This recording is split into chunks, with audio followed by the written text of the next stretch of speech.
제12장 강의를 시작하겠습니다. 제12장은 경제통합, 경제협력, 그리고 WTO에 대한 내용들이 정리되어 있습니다.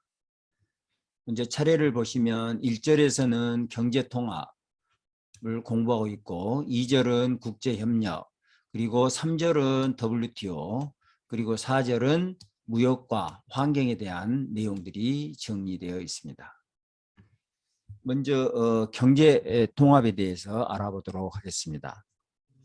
경제 통합은 영어로는 Economic Integration이라고 하고 몇몇 국가들이 상호 협의하여 서로 간의 자유무역을 확대하는 것을 우리가 경제 통합이라고 그러고, 이 경제 통합의 형태는 대체적으로 4가지 형태로 구분하고 있습니다.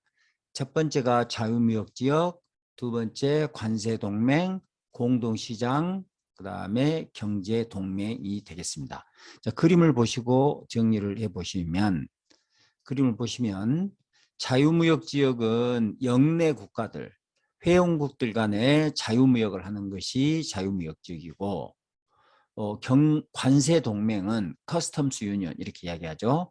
관세동맹은 여기 자유무역지역의 영내 자유무역 플러스 역외 국가에 대해서 공동으로 관세를 부과하는 것이 되겠고, 공동시장은 여기에 더해서 영내 국가들 간의 생산요소, 노동과 자본의 자유로운 이동을 허용하는 것을 우리가 공동시장이라고 이야기하고 있고, 경제동맹은 여기에 더해서 영내 회원국들 간의 공동으로 경제정책, 그러니까 화폐를 통일한다든지 재정정책, 금융정책을 갖다가 조정을 한다든지 협의를 한다든지 이런 것들이 경제동맹이 되겠습니다. 그래서 우리가 알고 있는 나프타, 노스 아메리칸 프리 트레이드 에리어, 이 나프타의 경우에는 자유무역지역, 노스 아메리칸 프리 트레이드 에리어인 거죠. 그 다음에 관세동맹은 EEC, 그 EEC가 다시 공동시장, EC로 발전하고 그 EC가 다시 오늘날의 EU, 관세 경제동맹으로 발전했다. 이렇게 보시면 되겠습니다. 자, 여기 보시면 자유무역지역은 우회 수출 규제를 위해 원산지 규정이 필요하다. 자, 대표적인 예가 나프타다 이렇게 되어 있고, 관세동맹은 공동관세 합의가 쉽지 않다 이렇게 되어 있고, 예로는 EEC, 그 다음에 남미 공동시장, 이 관세동맹의 형태가 되겠습니다. 그 다음에 공동시장은 가맹국 간의 생산요소의 자유로운 이동을 허용하고 있고, 경제동맹은 가맹국 간의 상호 재정 금융정책을 협력해서 시행하는 이런 형태가 되겠습니다.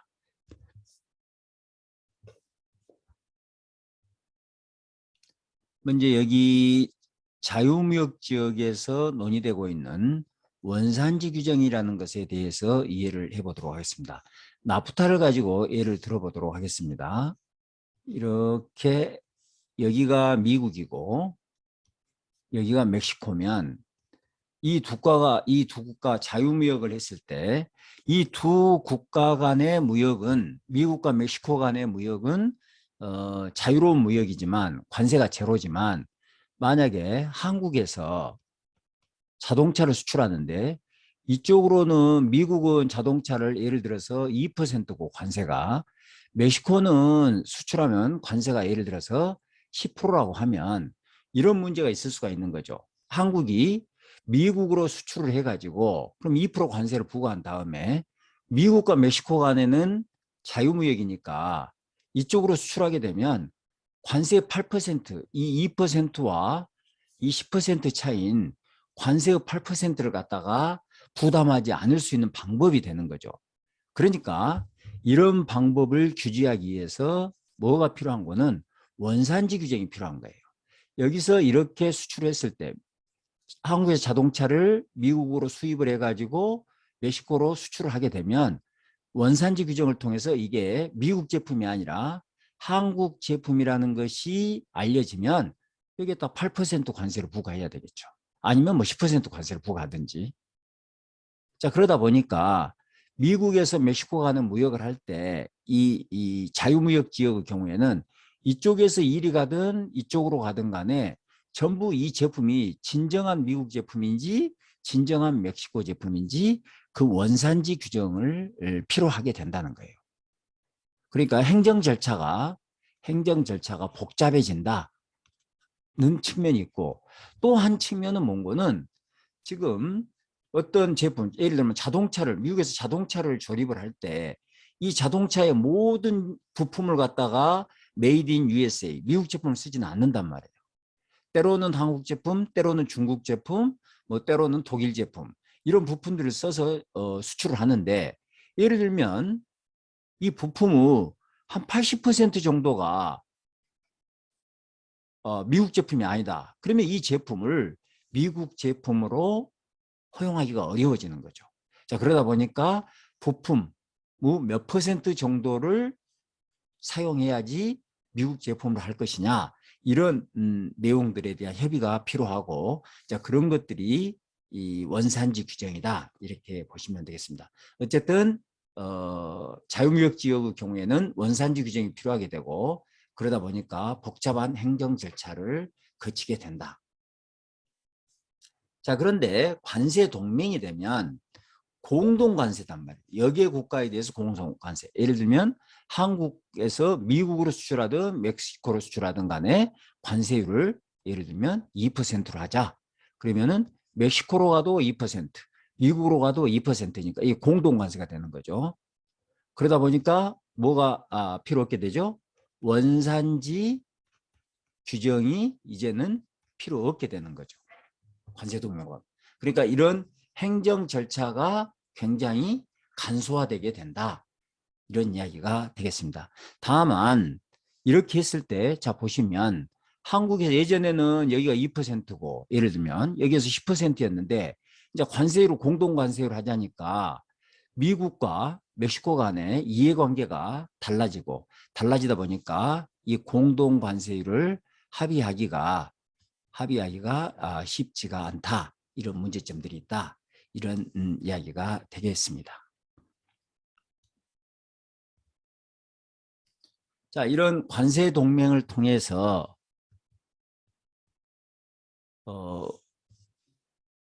경제 통합을 하게 되면, 관세 동맹을 하게 되면 후생 수준이 증가할 것인가 감소할 것인가, 이것에 대해서 바이너는 두 가지 측면에서 이야기를 하고 있습니다.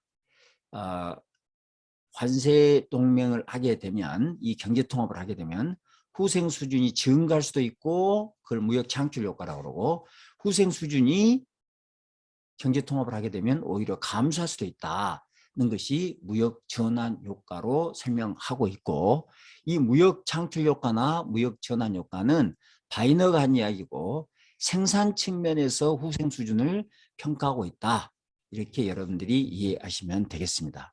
자, 예를 들어서 관세 동맹 이후에 무역이 변하는 경우에 세 가지 경우가 있겠습니다. 첫째는 예나 지금이나 소비자들의 선택이 바뀌지 않는 경우. 그러니까 예전에도 예를 들면 한중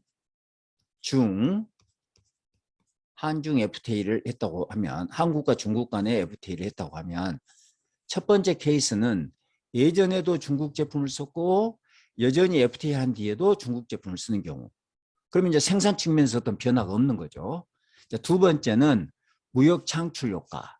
예전에는 한국 제품을 썼는데 관세동맹 이전에는, 관세동맹 이후에는 중국 제품을 쓰는 경우, 이걸 갖다가 우리는 무역 창출 효과라고 합니다.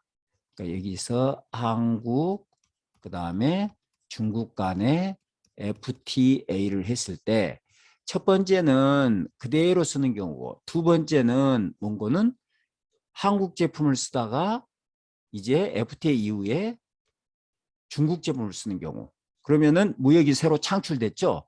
그래서 이걸 트레이드 크리에이션 이펙트, 이렇게 이야기를 하고, 세 번째는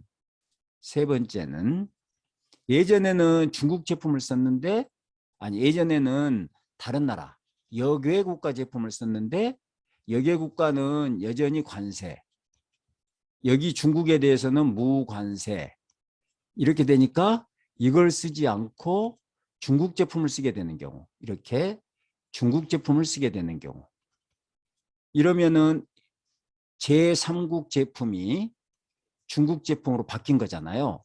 이걸 갖다가 우리는 무역 전환 효과라고 합니다. 무역 전환 효과. 트레이드 다이버전 이펙트. 자, 생각을 해보시면 중국에도 그다음에 제3국에도 관세가 부과되고 있을 때 제3국 제품을 쓰고 있었다는 것은, 이 제품을 쓰고 있었다는 것은 이 나라가 더 낮은 비용으로 생산하고 있었기 때문에, 제3국 제품 가격이 더 낮기 때문에 제3국 제품을 쓴 거죠. 자, 그런데 여기는 여전히 관세가 부과되고 중국 제품에는 무관세가 되다 보니까 이제 중국 제품을 수입하게 된단 말이에요. 그 이야기는 더 싼 제품을 버리고 더 비싼 중국 제품을 쓰게 되는 거니까 이것은 비효율적이다. 그래서 후생 수준이 트레이드 크리에이션 이펙트, 트레이드 다이버전 이펙트는 후생 수준이 감소하는 경우고 트레이드 크리에이션 이펙트는 후생 수준이 증가하는 경우다. 이렇게 설명을 하고 있습니다. 그래서 무역 창출 효과가 이 두 개를 비교해서 지금 수많은 제품이 수출하고 수입되게 되는데 이 무역 창출 효과가 더 클 때만 가맹국의 후생 수준이, 경제 통합을 했을 때 가맹국의 후생 수준이 증가한다. 이렇게 바이너는 이야기를 하고 있습니다. 정리해서 이야기하면 생산 측면에서 봤을 때 관세 동맹을 하게 되면 반드시 후생 수준이 증가하지 않는다. 증가할 수도 있고 감소할 수도 있다. 예를 들어서 비효율적인 가맹국 제품을 더 많이 소비하고 효율적인 제3국 제품을 덜 소비하는 이 트레이드 다이버전 이펙트가 발생하게 되면 오히려 경제 통합을 통해서 후생 수준이 하락할 수도 있겠다. 이렇게 설명하고 있습니다. 그래서 바이너의 경제 통합 효과를 요약해서 정리를 해보면 다음과 같은 일반화가 가능하다는 것입니다. 자, 첫째, 서로 무역량이 많은 국가들 간에 관세 동맹을 했을 때, 두 국가 간에 원래 무역량이 많아요. 이런 국가들 간에 관세 동맹을 했을 때 후생 수준이 증가할 가능성이 크다. 자, 이 경우는 제3국가의 교역 비중이 적기 때문에 관세 동맹 이후 제3국에서 가맹국으로 수입선이 바뀌는 무역 전환 효과의 가능성이 적기 때문이다. 이렇게 볼 수 있겠습니다. 그리고 둘째, 관세율이 높은 국가의 관세율, 관세동맹. 원래 이 나라의 관세율이 굉장히 높았다. 근데 자유무역을 하게 되면 관세율이 대폭 떨어지게 되니까 자기 나라에서 생산하던 비효율적인 제품을 가맹국에서 수입할 가능성이 높잖아요. 그러니까 비효율적인 제품을 효율적인 제품으로 바꿀 수가 있기 때문에 여기는 무역 창출 효과가 나타날 가능성이 크다. 이렇게 보면 되겠습니다. 세 번째는 경제 통합의 가맹국 수가 많을수록 이 안에 가맹국 수가 많으면 이 안에서 효율적인 제품을 생산하는 국가가 있을 가능성이 높잖아요. 그러다 보니까 트레이드 크리에이션 이펙트가 만들어질 가능성이 높다. 가맹국이 많을수록 생산비가 낮은 국가가 경제 통합 내에 포함될 가능성이 높기 때문에 트레이드 크리에이션 이펙트는 커지고 트레이드 다이버전 이펙트는 상대적으로 적어질 가능성이 높다. 이렇게 보면 되겠고요. 마지막으로 넷째, 산업 구조가 서로 유사한 국가들 간의 경제 통합. 자, 여기서 여러분들 같이 한번 생각을 해보시죠. 케이스 A. 케이스 A는 A국과 B국이 경제 통합을 하는데 산업 구조가 서로 보완적. 서로 보완적인 산업 구조. 그러니까 한 국가는 농업 중심, 한 국가는 공업 중심. 이런 국가하고 경제 통합한 경우하고 케이스 B. 케이스 B는 A국과 B국이 경제통합을 하는데 서로 유사한 산업구조. 그래서 여기도 공업중심국가, 여기도 공업중심국가. 자, 케이스 A하고 케이스 B 중에서 어디에서 경제통합을 했을 때 후생수준이 증가할 가능성이 높냐? 여기가 후생수준이 증가할 가능성이 높다는 거예요. 서로 유사한 국가. 왜 그러냐? 여기는 서로 상이하기 때문에 두 나라가 경제통합을 했을 때 여기서 수입하던 것을 제3국에서 수입하던 것을 여기는 무관세가 되니까 이쪽으로 수입선이 전환될 가능성이 높다는 거예요. 그런데 여기는 어떠냐? 굉장히 유사한데 원래 관세가 부과되어 있다가 무관세가 되니까 제로가 되니까 원래 자기가 생산하다가 이쪽에서 수입할 가능성이 높아지는 거죠. 이것은 트레이드 크리에이션 이펙트가 커지는 거죠. 그래서 서로 유사한 국가, 산업구조가 서로 유사한 국가들 간에 경제통합을 했을 때 트레이드 크리에이션 이펙트가 커지기 때문에 경제통합 후 우생수준 증가 효과가 커진다. 이렇게 볼 수 있겠습니다. 산업구조가 유사한 국가들 간의 경제통합일수록 통합 이후 경쟁력이 없는 제품은 도태되고 효율적인 제품의 생산과 수출이 증가하는 무역 창출 효과가 더 크게 나타난다. 자, 생각을 해보시면 지금 전 세계에서 가장 성공적인 경제통합체는 EU거든요.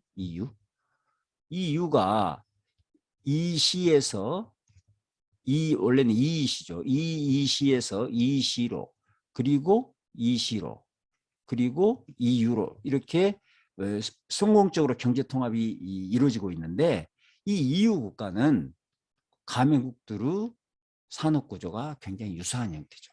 그러다 보니까 경제통합으로 인한 후생수준 증가 효과가 컸다. 이렇게 볼 수 있겠습니다. 다음은 생산 측면이 아니라 소비 측면에서 후생효과. 생산 측면만이 아니라 소비 측면을 함께 고려하는 후생효과를 살펴보도록 하겠습니다. 앞에서 본 트레이드 크리에이션, 트레이드 다이버전 이펙트는 생산 측면을 가지고 후생 수준을 평가한 것이고 가격 하락으로 인한 효과, 그 소비 측면까지 고려하면 트레이드 다이버전 이펙트가 있다고 하더라도 후생 수준이 증가할 가능성이 있는 것이죠.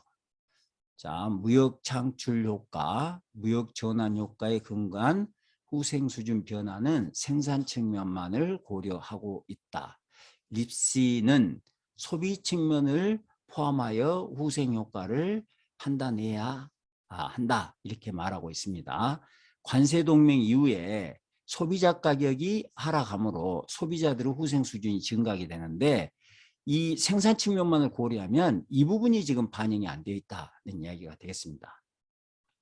무역 전환 효과에서는 교역 조건 악화 효과가 있지만 수입제 국내 가격 하락으로 인한 소비자들의 후생 증가 효과가 있다. 따라서 무역 전환 효과가 나타나더라도 후생 수준이 소비 측면을 고려하면 후생 수준이 증가할 수도 있다.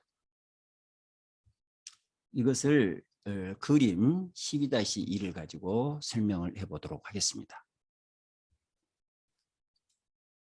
자, 여기는 남멤버, 그러니까 멤버 국가가, PM은 멤버 국가 가격이고 PNM은 남멤버, 그러니까 경제통합을 제3국인 거죠. 제3국. 그러니까 여기 보면 경제통합 대상 국가는 가격이 예를 들어서 숫자로 한번 이야기를 해볼까요? 숫자로 이야기를 해보시면 여기가 100원이라고 할까요? 100원. 그리고 남멤버 여기는 90원이다. 그런데 관세를 한 20% 부과했다고 하죠. 20% 부과했더니 928 그러면 108원이 되는 거죠. 여기는 20% 부과하면 이 국가는 120원이 되니까 원래 관세를 부과했을 때 남멤버 국가들의 제품이 소비되고 있었다 이거예요. 그러니까 경제통합 이전, 경제통합 이전에는 이전에는 이 제품, 이 가격에서 소비자들이 구매를 하고 있었는데 이 멤버 국가들하고 경제 통합을 하니까 108원짜리가 100원으로 하락하게 되는 거죠. 그래서 이 가격으로 소비를 하게 되니까 소비자들은 컨슈머 서플러스가 얼만큼 증가하게 되는 거는 A, B, C, D만큼 소비자들의 잉여가 증가하게 되겠습니다. 자, 그런데 그리고 경제 통합을 하게 되니까 이제는 이 가격에 소비자들이 소비하게 되는 거죠. 그래서 생산자들은 프로듀서 서플러스는 예전에는 이 삼각형이었는데 이 삼각형이었죠, 이전에는. 그런데 가격이 이렇게 하락하게 되니까 이만큼 소비자 잉여가 감소하게 되는 거죠. 생산자 잉여가. 그래서 생산자 잉여 감소분이 마이너스 A. 그리고 예전에는 이 PM에다가 이 가격에서 이 가격에 대해서 관세를 부과해 가지고 C 플러스 2만큼 관세 수입이 있었는데 경제 통합을 하게 되니까 관세 수입이 없어지잖아요. 그래서 가버먼트 레비뉴가 마이너스 2만큼 감소하게 된다. 이렇게 볼 수 있겠습니다.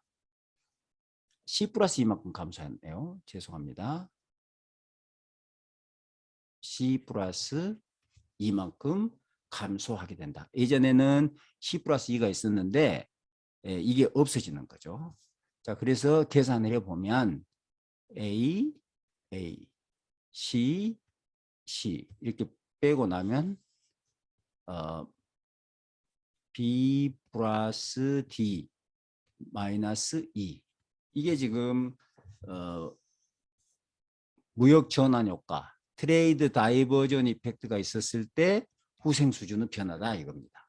그래서 만약에 B 플러스 D가 이 소비자 잉여 증가분이 이 교육 조건 감소로 인한 교육 조건이 나빠짐으로써 인한 손실보다도 더 커진다면 후생 수준이 증가할 여지가 있겠다. 이렇게 볼 수 있겠습니다.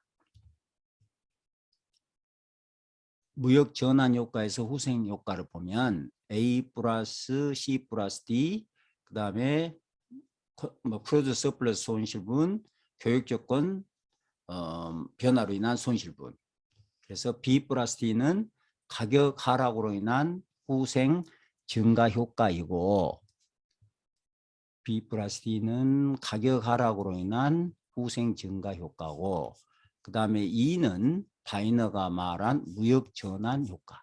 이게 지금 바이너가 말한 비효율적인 제품을 소비함으로써 발생하는 손실. 이게 무역 전환 효과다 이겁니다. 그래서 B 플러스 D가 이 소비 효과가 무역 전환 효과보다 크다면 무역 전환이 발생하더라도 후생 수준이 높아질 수가 있겠다. 이게 지금 립시가 이야기하는 내용이 되겠습니다.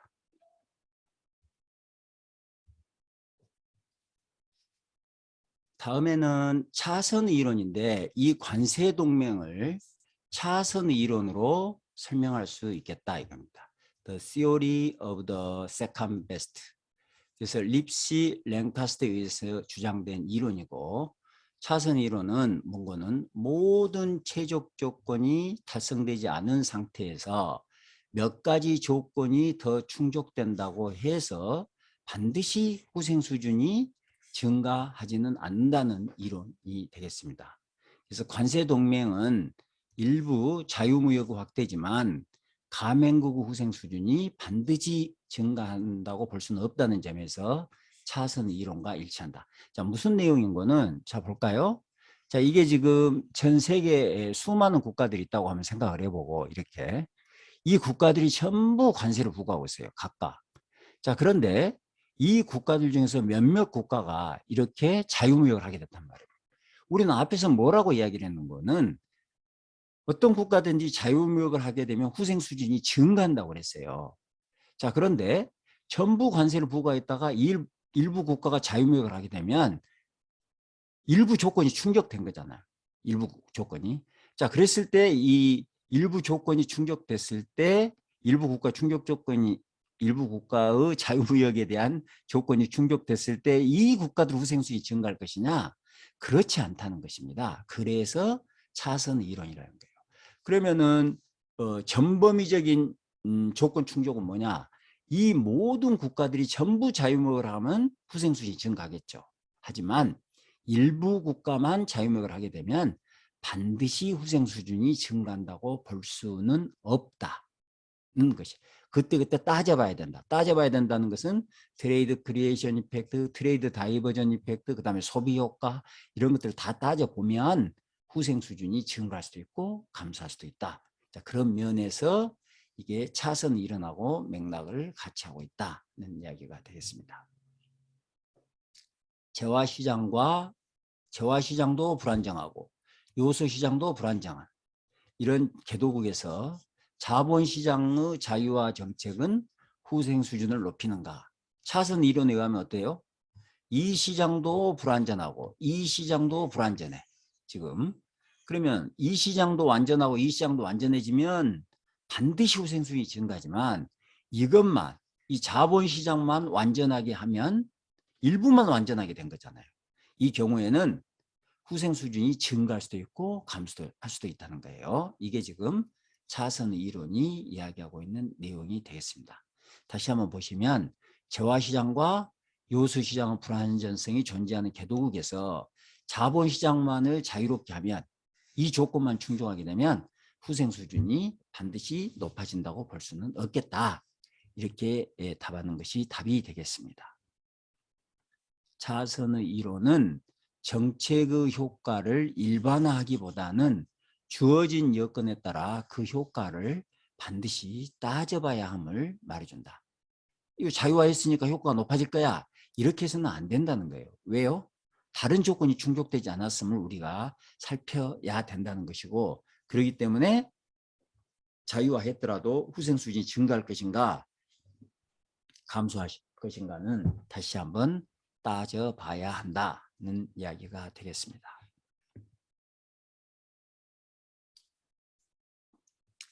앞에서 트레이드 크리에이션, 트레이드 다이버전, 소비 효과는 전부 정태적인 측면이고 동태적인 측면, 시간이 흘러감에 따라서 관세 동맹이 주는 효과, 이건 이제 동태적 효과라고 하는 거죠. 자, 동태적 효과를 보면 첫째, 수출 시장이 확대되니까 규모 경제에 이익을 줄 것이다. 그다음에 둘째, 기업들 간의 자유무역이니까 기업들 간의 경쟁을 촉진시키기 때문에 경쟁력이 높아질 것이다. 자, 이런 측면에서 보면 이 효과가 설령 마이너스라고 하더라도 이 동태적인 측면에서 긍정적인 효과를 우리가 기대해 볼 수 있겠다는 이야기가 되겠습니다. 기업들은 기술 개발과 기술 도입 등을 통해 비용 절감 노력을 하게 된다. 한국 최초의 자유무역 협정인 한국-칠레 자유무역 협정을 한번 생각을 해보면 한국과 칠레는 산업구조가 경쟁적입니까? 유사합니까? 보완적입니까? 보완적이죠. 한국은 공업중심 국가고 칠레는 농업중심 국가예요. 그러니까 이런 경우에는 경제통합의 긍정적인 효과가 상대적으로 적을 것이다 우리가 이야기를 하고 있잖아요. 하지만 이것도 동태적인 측면에서 보면 경제통합의 긍정적인 효과를 우리가 기대해 볼 수 있겠다는 이야기입니다. 두 국가의 산업구조가 서로 보완적이라는 점에서 무역 전환 효과가 더 클 수 있다. 하지만 무역이 빠르게 증가하였고 자유무역을 하게 되니까 무역이 많이 증가하게 되는 거죠. 칠레를 중심으로 남미 수출 시장이 확대되는 등 동태적인 측면에서 이익이 컸다. 우리가 이렇게 분석할 수가 있겠습니다. 이제 경제통합의 현황, 경제통합이 어떻게 진행되고 있는가 현황을 간단히 살펴보도록 하겠습니다. 1990년대 들어서 협정 체결 건수가 급격히 증가했어요. WTO 자료에 의하면 44만 건이 94년 이전에 체결되었는데 44건이 94년 이전에 체결되었는데 그것의 10배가 428건이 95년 이후에 WTO 설립 이후에 체결되었다. 그래서 1990년 WTO 설립 이후에 FTA 체결 건수가 이렇게 하다가 이렇게 급속히 증가했다. 이렇게 볼 수 있겠습니다. 그 다음에 TPP, 트랜스퍼시픽 파트너십, 환태평양 경제 동반자 협정 이런 것과 같이 여러 국가가 함께 참여하는 경우, 이런 복수 가맹국이 참여하는 FTA가 체결되면 스파게티 바울 이펙트, 스파게티 그릇 효과가 완화되는 측면이 있다는 거예요. 그러면 스파게티 그릇 효과라는 것은 뭐냐? 그릇 효과는 여러 국가가 FTA를 체결하게 되면 무역 규칙이 복잡해지는 것을 말해요. 한번 볼까요? 한국이 미국하고 중국하고 또 유럽하고 이렇게 FTA를 체결하게 되면, 또 동남아시아하고 체결하게 되면 여기다 수출할 때, 여기다 수출할 때, 여기다 수출할 때, 여기다 수출할 때, 다른 나라 수출할 때마다 조건이 달라지니까 굉장히 복잡해지죠. 복잡해지는데 이 국가를 다 통틀어서 하나의 룰로 묶으면 어떻게 되세요? 미국으로 수출하든 동남아로 수출하든 유럽으로 수출하든 조건이 같으니까 기업 입장에서는 훨씬 간편해지는 거죠. 이것이 스파게티 이 바울 이펙트를 완화한다. 이렇게 설명하는 내용이 되겠습니다. 표 12-1을 보면 주요 경제통합체들의 설립연도, 가입국가, 그 다음에 무역비중, 역내 무역비중이 정의되어 있고, 그 다음에 그림 12-3은 한국 FTA 현황입니다. 한국은 2004년에 칠레하고 처음으로 FTA를 체결했어요. 그러니까 다른 국가에 비해서 비교적 한국은 FTA 체결이 늦은 거죠. 95년부터 급속하게 늘었는데 그로부터 10년 뒤에 처음으로 체결을 했으니까 늦은 편이다. 이렇게 볼 수 있겠고, 하지만 그 이후에 한 10년 동안에 무려 51개국과 FTA를 체결했어요. 자, 그러니까 정리해보면 이런 거겠죠. 칠레하고 FTA 체결은 늦었지만 해봤더니 자신감이 붙은 거죠. 그러다 보니까 10년 동안에 굉장히 많은 국가들하고 한국은 FTA를 체결했다는 것입니다. 그래서 2019년 기준으로 한국과 FTA를 체결한 국가의 GDP 합은 세계 총 GDP 75%를 넘어요. 그러니까 전 세계 경제 규모로 보면 4분의 3무 국가들하고 우리가 자유무역을 체결하고 있다. 이렇게 볼 수 있겠습니다.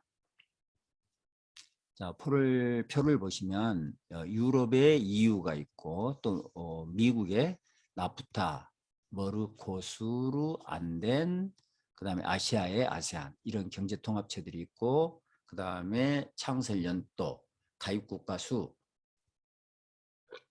수를 보면 유럽이 가장 많은, EU가 가장 많은 가입국가가 있고, 그 다음에 이제 무역 비중을 보면 EU는 전 세계 무역은 물경 33%, 나프타가 15% 이렇게 차지하고 있고, 그 다음에 아시안이 7.2%, 그 다음에 역내 국가들 자기들끼리 총 무역량에서 EU는 70%, 나프타도 42%로 굉장히 높은 비중을 차지하고 있다 하는 것을 볼 수 있겠습니다.